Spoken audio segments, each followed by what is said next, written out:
we're looking at the measures of spread.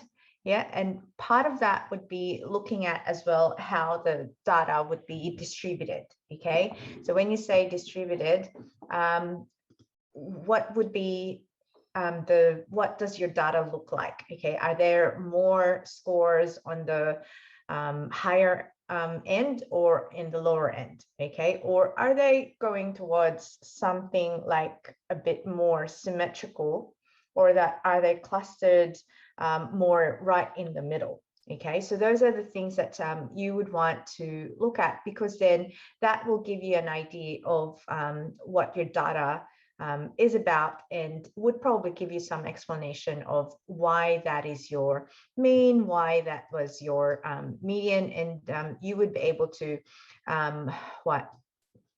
do some interpretations and analysis of the data that you're looking into.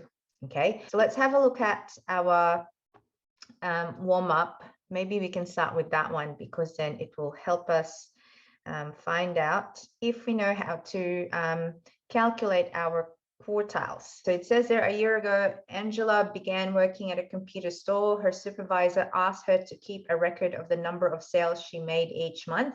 The following data set is a list of her sales for the last 12 months. So use Angela's sales records to find 1, the median, 2, the range, upper quartile and lower quartile, and the interquartile range. First thing we need to do would be for us to order them from least to greatest. If I might write them down here, just so we can cross them out, and we know that we've written all of the scores, then as you could probably notice, I keep on saying scores, so that's what we normally say in statistics. All these numbers are just scores. Okay, so we get 2, 4, 6, 8, 10, 12, 2, 4, 6, 8, 10, 12. All right, so it would be good to just have that written in your book if you're writing on your book. Okay, and you would want to maybe cross out once you've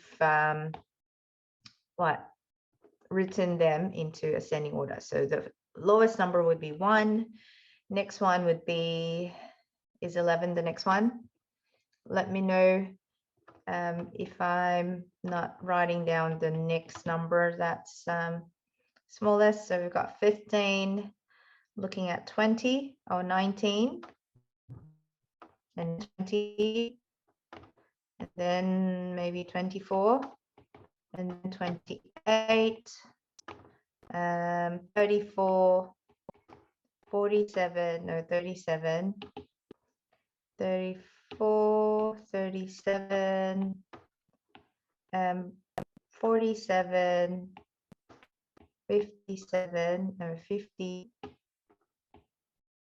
57, 50, and then lastly 57. Okay, so you've got 2, 4, 6, 8, 10, 12. So you've got 12 scores there.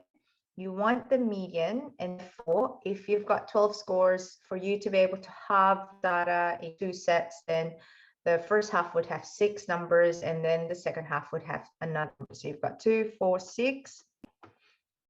Now we've got two scores that would be in the middle. I just got a notification that my internet apparently is unstable. So if I cut out, just come back. Okay. We've got 24 plus 28. And then we divide that by 2. That becomes 52. Don't know why I've placed plus there. And it should have been equals. Right, so that's 52. Did I say 52?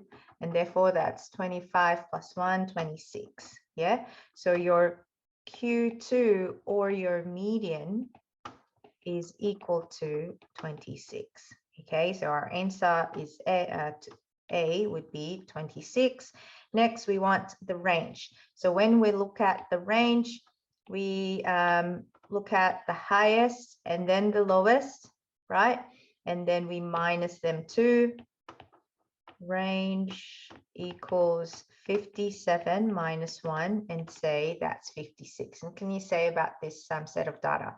Even just by looking at it, you've got from 1 to 57, it's pretty spread, right? And then question C, the upper quartile, the upper and the lower quartiles. So now we know we've got 6 scores on the first half, right? That's our first half there. So if it's the 6 scores, if there are 6 scores, then we want the third and the fourth. We're looking at what's the number between 15 and 19, right? And then divide that by 2. 15 and 19 would be, is that 34? And then divide by 2 is 70. And therefore your Q1, or that's what you call your lower quartile, right, which is 70. Your Q3, again, you want to look at the middle of these 6 scores, and therefore I'd probably write it here, yeah, because I don't have space there. So it's 37 plus 47, then divide that by 2. And what's 37 plus 47? 30 and 40 would give you 70. 7 and 7 would be 14. You get 70 and 14. You get, okay, where was I? 30 and 40 would be 70. And then 7 and 7 would be 14. You get 70 and 14. You get 84. And dividing 84 by 2, you get what? 42. And that's your upper quartile. And you get 42. Why do we want the upper and lower quartile? Because the next question would be asking us for the IQR. And what we know about the IQR is that it's simply minusing your Q3 and Q1. And therefore, you get 42 minus 17. And what would that be? You've got what? 40 minus 17 would be 23 plus 2, 25. Yeah,